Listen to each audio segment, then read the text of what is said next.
একটা ছেলে রাস্তা দিয়ে হাঁটছে, হাঁটতে হাঁটতে হাঁটতে হাঁটতে দেখেন যে আপনার লাভা স্টেশন, নাকি লাভা স্টেশনে একটা দোকানে খুবই ভিড়, নাস্তার দোকানে খুব ভিড়, এত ভিড় যে দোকানদার মানে আরাম পাই না যে কখন আমি আরাম করবো, এত ভিড়।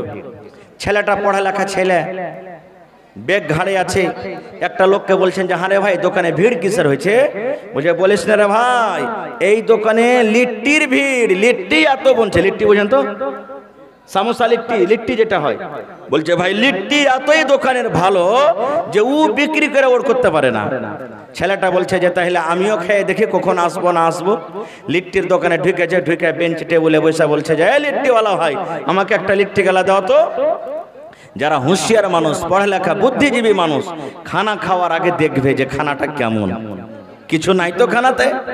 এবার যেমনই লিট্টিটা তার সামনে দিয়েছে ভাই, এবার লিট্টিটাকে যেমনই ভেঙেছে, দেখছে এখানটা চুল পেয়েছে, তো ওখানটা কি পেয়েছে? চুল পেয়েছে। তখন বলছে ছেলেটা যে ভাই কেমন লিট্টি দিলি রে ভাই, পাল্টে দে না, অন্য লিট্টি দে, এতে চুল আছে। ওই থালাটাকে হটিয়ে অন্য আর একটা থালাতে আর একটা লিট্টি দিয়েছে। দেখছে তো অত এখানটা এত বড় চুল লেগে আছে, এর মাথা খারাপ।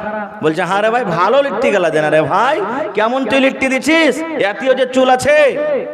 থালাখানটাকে হটিয়ে আবার একটা লিট্টি দিয়েছে। দেখছে তো অত এখানটা চুল লেগে আছে। এই ছেলেটা বলছে এ শালা এর ফ্যাক্টরি দেখবো, ই কোন ফ্যাক্টরিতে লিট্টি হয় যে যেটাই পাচ্ছি ওইটাতেই চুল পাচ্ছি। আর সব মানুষেরা তো নিজের ধনে আছে, খেয়ে চলে যায়, খেয়ে চলে যায়। গরমের টাইম ভাই এক পা দু পা করে হাঁটতে হাঁটতে হাঁটতে ভিতর দিকে চলে গেছে, যে জায়গাতে লিট্টি কড়াইতে হয়, চলে গেছে। যাওয়ার পর দেখছে গরমের টাইম, গরমের সময় লিট্টি যে বানায় একটাই মাত্র গাঞ্জি গায়ে দিয়ে আছে, এমনে রস চুইছে, এমনে রস চুইছে, রস মানে পাসিনা ঘাম চুইছে একবারে।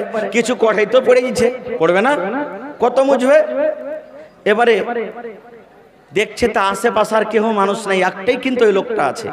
লোকটা যে আছে তো ওর এখানটা হাত কিন্তু ঠোঁটটা, হাত নাই এখান থেকে কাটা হাত, একটা হাত ভালো আছে আর একটা হলো ঠোঁটটা। আচ্ছা আপনারা বলেন তো লিট্টি গোল হয় না লম্বা হয়? তো গোল করতে গেলে দু হাতের দরকার আছে না এক হাতের দরকার আছে? দু হাত লাগবে না লাগবে না? এই ছেলেটা মনে মনে বলছে যে হবে ইয়ার হাত এখানটা কাটা আছে, ঠোঁটটা হ্যাঁ, আর এখানটা হাতে লিট্টি গোল কেমন করে করছে, কিভাবে গোলটা করছে দেখছি কি কেমন ভাবে লিট্টি করছে। আটা সানা আছে ভাই, তেল যখন গরম হয়ে গেছে লিট্টি ছাড়বে, একটুখানি আটা লিয়ে বগলটা কটিয়ে মারছে দেবো না, তেল ছাড়ছে। একটুখানি আটা লিয়ে ওপরে বগলটাকে মারছে দেবো না, তেল ছাড়ছে।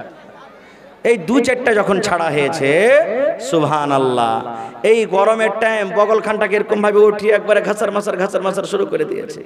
এবার ছেলেটা দেখছে তো ওর বগলে 3 ইঞ্চি 4 ইঞ্চি লম্বা লম্বা উলার খেড় লেগে আছে। তখন মনে মনে কইছে ছেলেটা যে আর লিট্টিতে চুল থাকবে না তো থাকবে কি থাকবে? মুসলমান ভাই রে, এই ঘটনা শুনে আপনারা হাসলেন, বলার উদ্দেশ্যে বন্ধ। আজকে যত আমরা এখানে লোকজন বসে আছি, বেয়াদবি হতে গেলে ছেলে ভাই মনে করে মাফ করবেন। মুসলমানের ঘরে জন্ম নিয়েছি, মুসলমানের ঘরে আমাদের জন্ম, আমরা শরীয়ত মানি, ইসলাম মানি।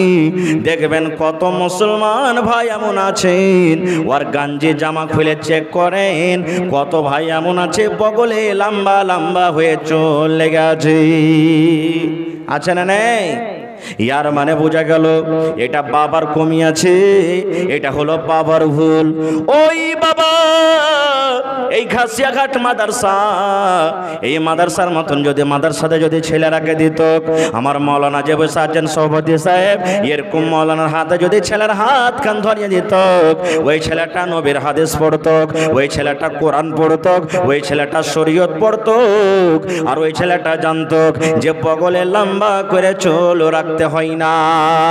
আল্লাহর নবী বলেছেন উম্মত তোমার যখন কোনি বড় হয়ে যাবে, 8 দিন দিন 10 দিনে তুমি কুনিকে কেটে কেটে ছোট করে নাও, এই মোচটাকে তুমি কেটে ছোট করো, এই দাড়িগুলাকে তুমি বড় করে দাও, আর বগলে তোমার যে চুল হয়েছে এই 15 দিন 20 দিনে 10 দিনে তুমি চুলগুলাকে সাফ করে নাও।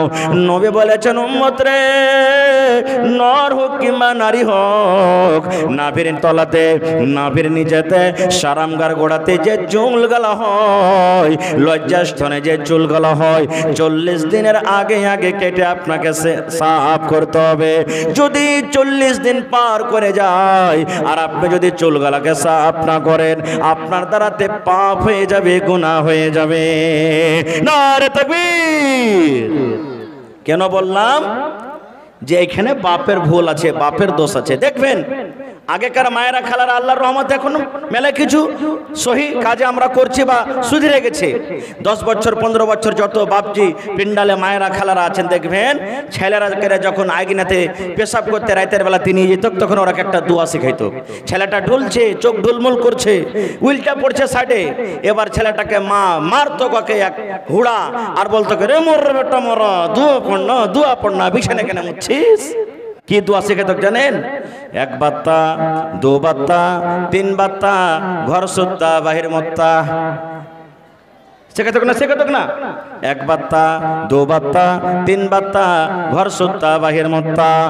এই মুসলমান, ওই মা যদি জানতেন, ওই মা যদি পড়ালেখা হতো, ছেলেরাকে 1 বাত্তা 2 বাত্তা জীবনে শেখাতেন না। মা বলতেন আব্দুল্লাহ রে, এই আব্দুর রহমান, খালেদা, জায়েদা, হালেমা বেটিরে শোন, আল্লাহর নবী বলেছেন যখন তোমার পেশাব পায়খানার দরকার হবে, পেশাব পায়খানাতে বসার আগে আগে তোমাকে একটা দোয়া পড়িতে হবে। কি দোয়াটা? বিসমিল্লাহি আল্লাহুম্মা ইন্নী আউযু বিকা মিনাল খুবুসি ওয়াল খাবাইস। এটা না দোয়া? এটা না দোয়া? হ্যাঁ, সবাই জানি না এটা দোয়া, জানি না। এই দোয়া থেকে দূর আছি। কত লোককে ভাই দেখেছি দাঁড় হয়ে পেশাব করছে, এদিকে সিগারেট টানছে, তাও সিগারেট টানছে, বিড়ি টানছে, গল্প করছে। কত ভাইকে দেখেছি। ভাইরে, আমি কথাটাকে ওদিকে না দিয়ে লাইনে আসি যে মা বাপ যেমন হবে ছেলেটা, কত ভাইকে দেখবেন এই কথাটা বলবে, ওর যখন ব্রেন টনিক খাওয়ার মনে হবে। ব্রেন টনিক বুঝেন তো? জি না, ব্রেন টনিক ইয়ার নাম হলো, যাকে আমরা খাইনি বলি, ইয়ার নাম আমি ব্রেন টনিক রেখেছি। লিভার টনিক হয়, মেলাই টনিক হয়, ব্রেন টনিক। দেখবেন ভাইরা যারা খাইনি খেয়েছে না, এর ব্রেন কাজ করবে না, আবার নিয়ে এক চুটকি তখন দেখছে কাজ কেমন করে হয়েছে, দেখছে, এর নাম ব্রেন টনিক। কত ভাইকে দেখবেন ছেলেকে বলবে, নিজের সন্তানকে বলবে, এই আব্দুল্লাহ লাগাতো একবার দে মশলা মালপানি গেলা লাগা একবার।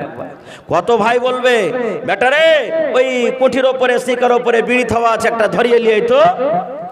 ছেলেটা বিড়ি ধরাইতে পারে না, আব্বাজি কেমন করে ধরবে, আগুন নাই, দেড় সাল আর খ্যাপা, তোর হুঁশ বুদ্ধি কিছু নাই, এক টান দেনাবে আপনি ধরবে।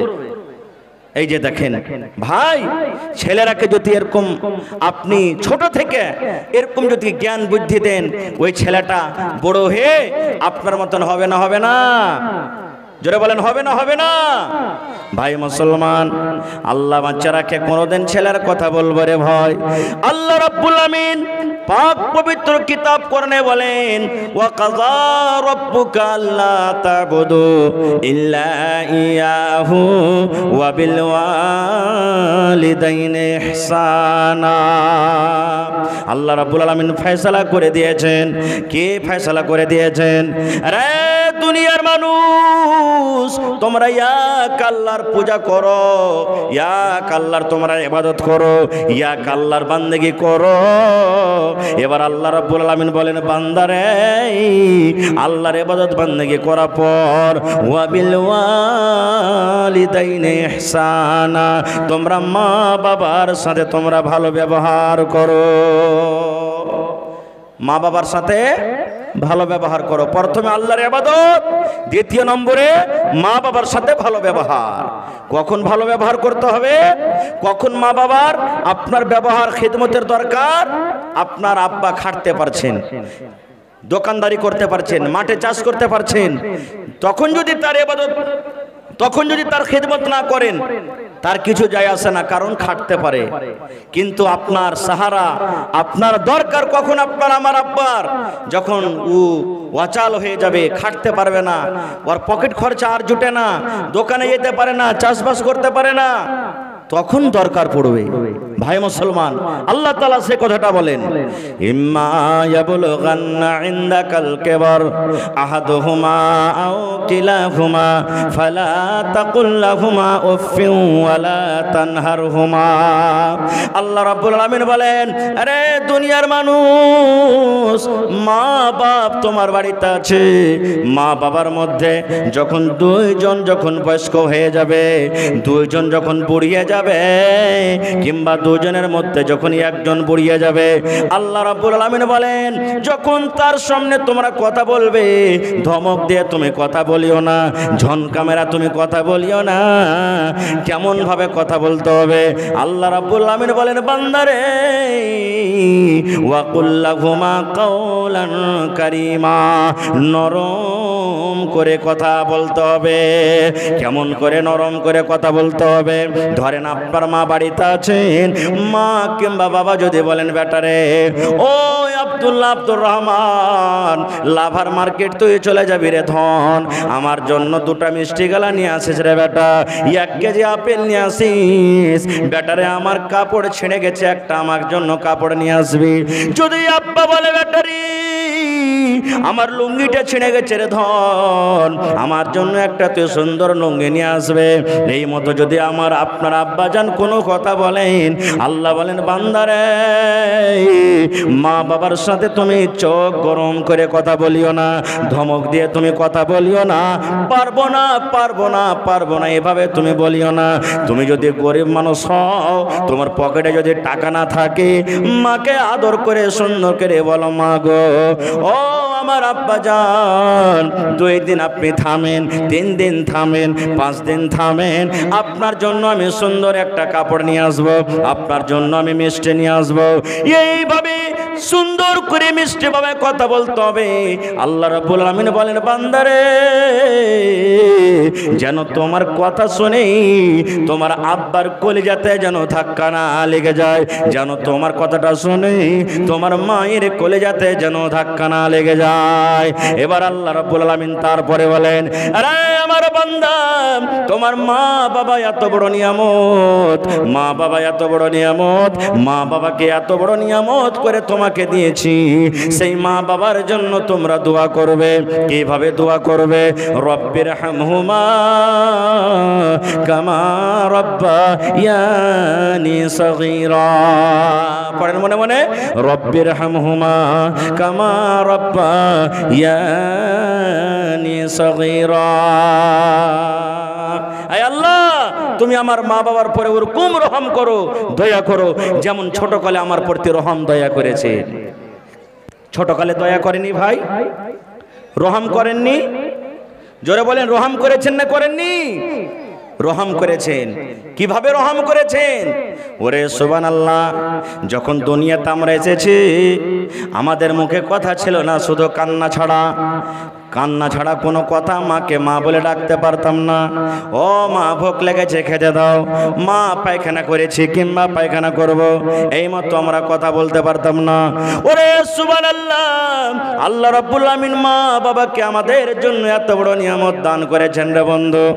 আমার মা, আপনার মা যখন বাড়িতে কোনো কাম কাজ করতেন, হয়তো গলি ঝাড়ু দিয়েছেন, রুটি করছেন, রান্না বান্না করছেন, আমাকে আপনাকে ঝোলনাতে বিছানাতে শুতিয়ে রেখেছেন।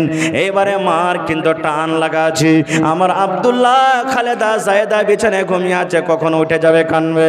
ওরে সুবহানাল্লাহ, কাজ করতে করতে প্যা করে একটু কান্দন দিয়েছি, মা দুনিয়ার সমস্ত কাজকে ছেড়ে আমার আপনার জন্য দৌড়াতে দৌড়াতে এসে হাজির হয়ে গেছেন। মা আমাকে আপনাকে জড়িয়ে কোলে নিয়েছেন, আমার আব্দুল্লাহকে ভোগ লেগেছে রে, আমার খালেদা জায়েদাকে ক্ষুধা লেগেছে, মা দুধ পান করালছেন। এ ভাই মুসলমান, তাই আল্লাহর নবীর দরবারে একজন সাহাবী এসে নবীকে প্রশ্ন করলেন, ইয়া রাসূলুল্লাহ, আল্লাহর নবী গো, মা বাবা আমার বাড়িতে আছে গো নবীজি, মা আমার আব্বাই আমার, মা বাবার মধ্যে কার আমার উপরে বেশি হক, আমার উপরে কার বেশি হক, মায়ের হক না আব্বার হক? আল্লাহ নবী বললেন সাহাবীরে উম্মুকা তোমার মায়ের হক। একজন সাহাবী বলছেন মান হাক্কু বিহুসনি সাহাবাতি, আল্লাহ রাসূল আমার উপরে আমার মার কিংবা বাপ এই দুজনের মধ্যে কার বেশি হক? আল্লাহ রাসূল বললেন উম্মুকা তোমার মায়ের হক। আবার সে সাহাবী বলছেন ইয়া রাসূলুল্লাহ তারপরে কার হক? নবী আবার বললেন উম্মুকা তোমার মায়ের হক। আবার সে সাহাবী প্রশ্ন করলেন ইয়া রাসূলুল্লাহ এইবারে কার হক? আবার নবী বললেন উম্মুকা তোমার মায়ের হক। এবার চতুর্থ নম্বরে সে সাহাবী প্রশ্ন করলেন ইয়া রাসূলুল্লাহ এবার কার হক? এবার নবী বললেন সাহাবী রে আবুকা তোমার আব্বার হক। তাইলে তিনবার মায়ের হক দিয়ে দিলেন, একবার আব্বার হক দিলেন। বন্ধুরা তবে এই কথা আমাদেরকে বুঝতে হবে না যে মার বেশি হক, মায়ের খেদমত করব, মার কথা শুনবো, মার কথা মানবো, কিন্তু আব্বার কথা শুনবো না, আব্বার কথা মানবো না, কারণ আব্বার হলো হক কম। এরকম আমাদেরকে বোঝা নিতে হবে না, কারণ আল্লাহ রাব্বুল আমিন মা বাপ দুজনের খেদমত করার কথা বলেছেন, মা বাবার দুজনের খেদমত করার আদেশ করেছেন। এই জন্য এক নজরে আমাদেরকে দুজনকে দেখতে হবে। ভাই মুসলমান মার হক এই জন্য বেশি হয়ে গেল। ওরে সুবহানাল্লাহ, দুনিয়াতে আমরা যখন আসি, যেই দিন আমি মায়ের পেটে যেই দিন গর্ভধারণ করলাম, ওরে সুবহানাল্লাহ আপনারা জানেন বাড়িতে যারা স্ত্রী আছে স্ত্রীর কষ্ট আমরা দেখি, মায়ের কষ্ট তেমনই হয়েছে আজকে যেমন আমাদের স্ত্রীর কষ্ট হয় যেই দিন সন্তান পেটের ভিতরে আসি, যেমন যেমন দিন যায় হায়রে মায়ের কষ্ট কিন্তু বেড়ে যায়, বাড়ে কি বাড়ে না। দিন গেল মাস গেল মার শরীরটা ভালো ভারী হয়ে যায়, মা বাড়ির কাম কাজ কিন্তু করতে পারে না, মা ভালোভাবে ঝাড়ু দিতে পারে না, মা বাড়িতে কাজ কাম করতে পারেন না, মার কত অসুবিধা হয়। হায়রে মা পেশাব পায়খানা ভালোভাবে করতে পারে না। যখন মায়ের পেটে 4 মাস 5 মাস 6 মাস আমাদের সময় হয়ে যায়, মা সারাদিন কাম কাজ করার পর সন্ধ্যাবেলাতে থালাতে করে মুড়ি নিয়ে, ভাজা নিয়ে, রুটি নিয়ে, ভাত নিয়ে খেতে বেজে যে আল্লাহ রে আল্লাহ, এরকম টাইমে এরকম সময়তে সারাদিনের না খাওয়া মানুষ খেতে বসেছেন, মায়ের পেটে এমন একটা জোর করে ধাক্কা দিয়ে দিলাম, মায়ের পেটে পা দিয়ে এমন করে জোর করে একটা হোড়া দিয়ে দিলাম। হায়রে আমার দরদিনী মা, মা সারাদিনের কাজ করা মানুষ না খেয়ে মা চোখ দিয়ে ঝরঝর করে পানি ঝরাতে ঝরাতে মা শুয়ে গেলেন। শুধু তা নয় রে ভাই, যেদিন দুনিয়াতে আমরা এসেছি হায় মায়ের কষ্ট এমন এক একটা ব্যথা আছে, মা দোয়া করেন আল্লাহ রে মরে যাওয়া ভালো, কিন্তু এরকম আর কষ্ট আমি সহ্য করতে পারি না রব্বুল আলামিন। মায়ের মরণ থাকে একদিকে, মায়ের জীবন থাকে একদিকে, এই মতো অবস্থাতে মা দোয়া করেন মাবুদ তুমি আমাকে যদি মত করো আমি মরে যাব, দুনিয়া থেকে চলে যাব, কিন্তু আল্লাহ জি আমার সন্তানকে তুমি সহি সালামত রাখো। সুবহানাল্লাহ। এ ভাই মুসলমান, দুনিয়াতে এলাম হাই মায়ের কষ্ট, মা রক্তে রক্তিত হয়ে গেলেন। এবার আমাকে জ্বর হইল, মায়ের দুধ পান করি, আমাকে জ্বর হলো, আপনাকে জ্বর হলো, পায়খানা লেগেছে, ডাক্তার বলছেন এ ছেলের মা তোমার ছেলেকে জ্বর হয়েছে, খবরদার রাতের বেলাতে ঠান্ডা পানি খাবে না, গরম পানি খেয়ে থাকবে। এই ছেলের মা তোমার ছেলেকে পায়খানা ধরে নিয়েছে, তুমি মাছ মাংস খাবে না, ডিম খাবে না, তোমাকে সবজি দিয়ে তরকারি দিয়ে ভাত খেতে হবে। মুসলমান রে, দুনিয়াতে আমি কষ্ট পেয়েছি, আপনি কষ্ট পেয়েছেন, কিন্তু সাথে সাথে আমার মাও কষ্ট পেয়েছেন। মা ছাড়া দরদে হবে নাই রে দুনিয়ায়, মার মতো দরদে কেহ নাই, মা ছাড়া দরদে হবে নাই রে দুনিয়ায়, মার মতো দরদে কেহ নাই। হায়রে আমার দরদিনী আদরিনী মা, দুঃখে সুখে তুমি আমায় দিলে সান্ত্বনা। হরে আমার দরদিনী আদরিনী মা, দুঃখে সুখে তুমি আমায় দিলে সান্ত্বনা। মায়ে বুকেতে জোড়াইয়া আমায় দিল সান্ত্বনা রে মাবুদ, মার মতন দরদে কেহ নাই, মা ছাড়া দরদে হবে নাই রে দুনিয়ায়, মার মতো দরদে কেহ নাই।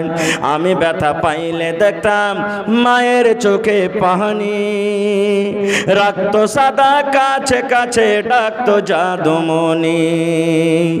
আমি ব্যথা পাইলে দেখতাম মায়ের চোখে পানি, রাখতো সাদা কাছে কাছে ডাকতো জাদুমণি। মায়ে আমার জন্য করলো দোয়া আল্লাহর দরগায় রে দুনিয়ায়, মার মতো দরদে কেহ নাই, মা ছাড়া দরদে হবে নাই রে দুনিয়ায়, মার মতো দরদে কেহ নাই।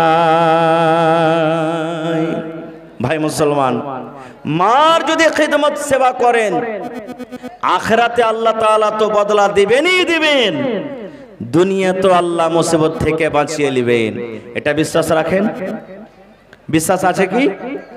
এর প্রমাণ হাজী মাওলানা, এর কি প্রমাণ আছে? জি, বুখারী মুসলিমের হাদিস। হাদিসটা হলো খুবই লম্বা, শর্টে আমি 2 মিনিটে শেষ করব। আল্লাহর নবী বলেছেন, 3টা লোক রাস্তা দিয়ে হাঁটছেন, সাফার করছেন। কয়টা লোক ভাই? জোরে বলেন। 3টা লোক রাস্তা দিয়ে হাঁটছেন। হাঁটতে হাঁটতে হাঁটতে হাঁটতে হঠাৎ করে কোন দিক থেকে ঝড় বৃষ্টি চলে এলো। আশেপাশে বাড়ি, গাঁ গ্রাম কিচ্ছু দেখা যায় না। কোথায় লুকাবে? 3 জন দৌড়াতে দৌড়াতে দৌড়াতে একটা পাহাড়ের গর্ত ছিল, চলছে চল এই গর্ততে আমরা ঢুকে যাই, যখন পানি ছুটবে তখন আমরা চলে যাব। মানুষ ফষ্টি করে না, যেখানে ভয় হবে বাঘ, সাপ, বিচ্ছু, শিয়ালের, গুন্ডার, যে রাত হয়ে গেছে তাড়াতাড়ি করে পালাবো, কিন্তু ওই জায়গাতে হয় গাড়ি খারাপ হবে, আর না হইলে ওখানে রাইতে লাগবে, ওখানে রাইতে লাগবে। 3 জন ঢুকলেন কেন? বৃষ্টি থেকে, ঝড় থেকে, তুফান থেকে বাঁচবো বলে।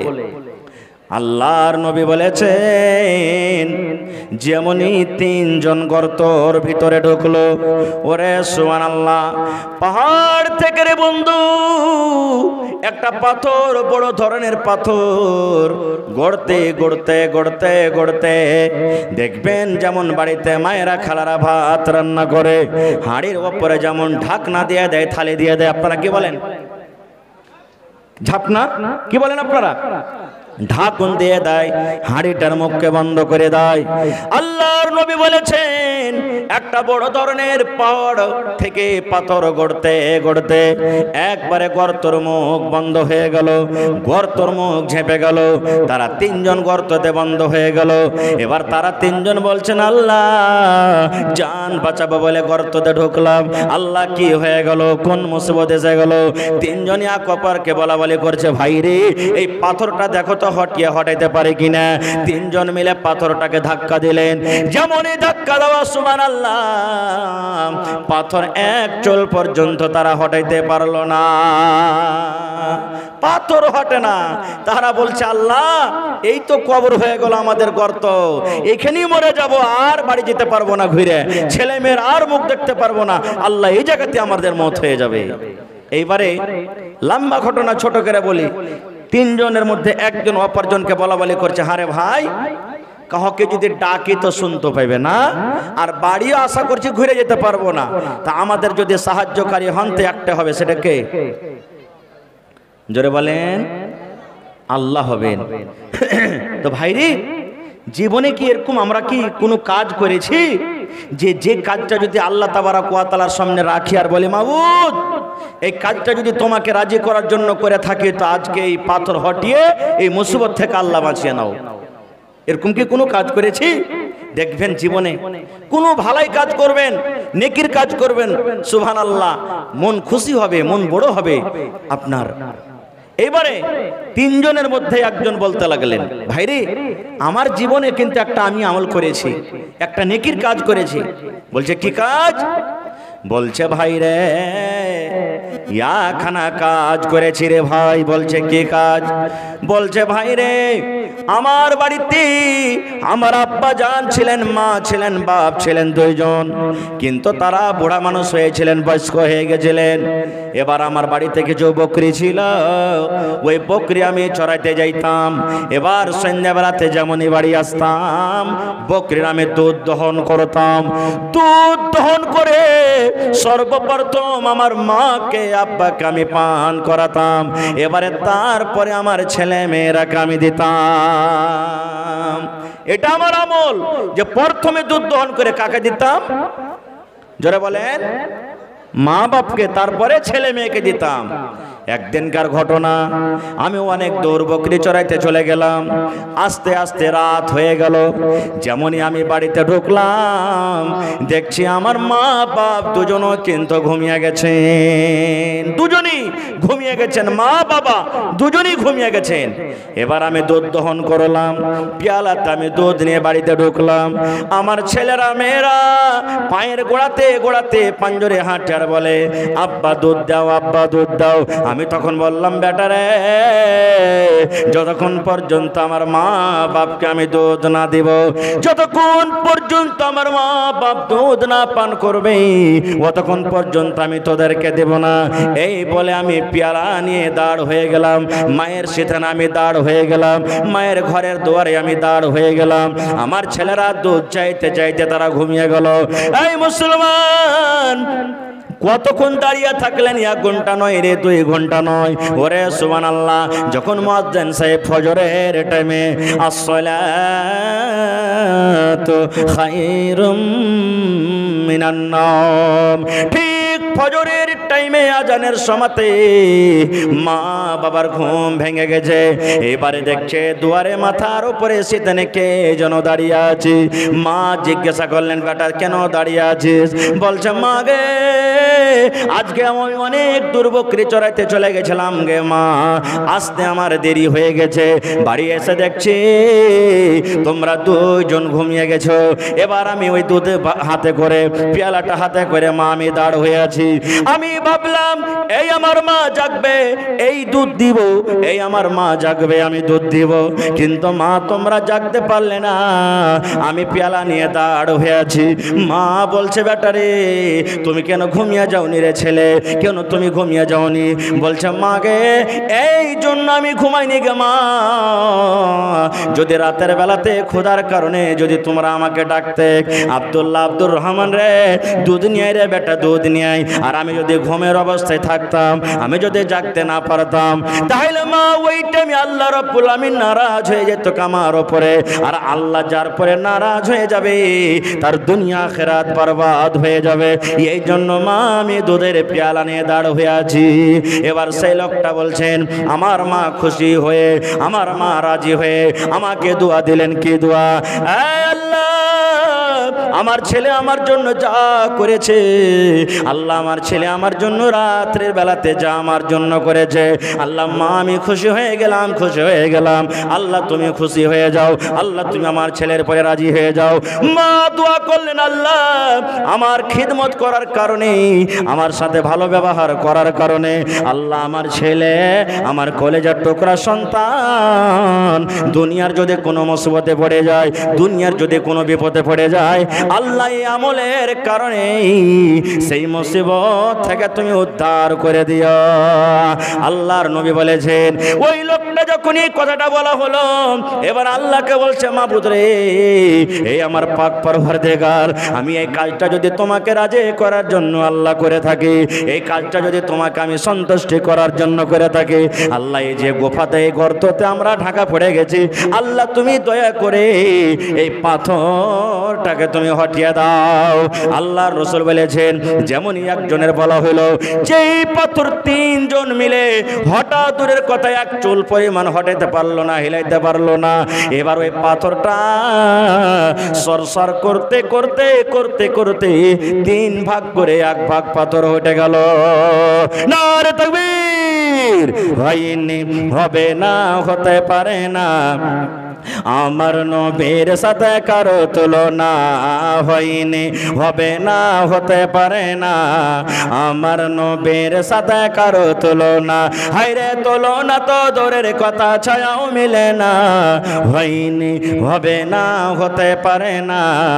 আমার নবীর সাথে কারো তুলনা হয়নি, হবে না, হতে পারে না। আমার নবীর সাথে কারো তুলনা। সকল নবী রাসূল ছিলেন খোদার দিবানা, দু নয়নে দেখব খোদা ছিল তামান্না।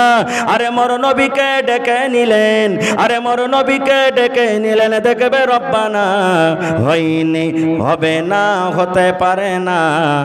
আমার নবীর সাথে কারো তুলনা হয়নি, হবে না, হতে পারে না। আমার নবীর সাথে কারো তুলনা। ইউসুফকে দেখে যারা আঙ্গুল কেটেছে, তারা কি আমার নবীর রূপ দেখেছে? ইউসুফকে দেখে যারা আঙ্গুল কেটেছে, তারা কি আমার নবীর রূপ দেখেছে? আরে দেখতো যদি কেটে দিত, আরে দেখতো যদি কেটে দিত কলিজাখানা। হয়নি, হবে না, হতে পারে না। আমার নবীর সাথে কারো তুলনা হয়নি, হবে না, হতে পারে না। আমার নবীর সাথে কারো তুলনা। যার শানে আল্লাহ তাআলা করলেন ঘোষণা, খলকে আযীম আমার শাহে মদিনা। যার শানে আল্লাহ তাআলা করলেন ঘোষণা, খলকে আযীম আমার শাহে মদিনা। মুসলমানে নবী ছাড়া কিছুই মানে না, মুমিনে কোরআন ছাড়া কিছুই বোঝে না। হয়নি, হবে না, হতে পারে না। আমার নবীর সাথে কারো তুলনা হয়নি, হবে না, হতে পারে না। আমার নবীর সাথে কারো তুলনা।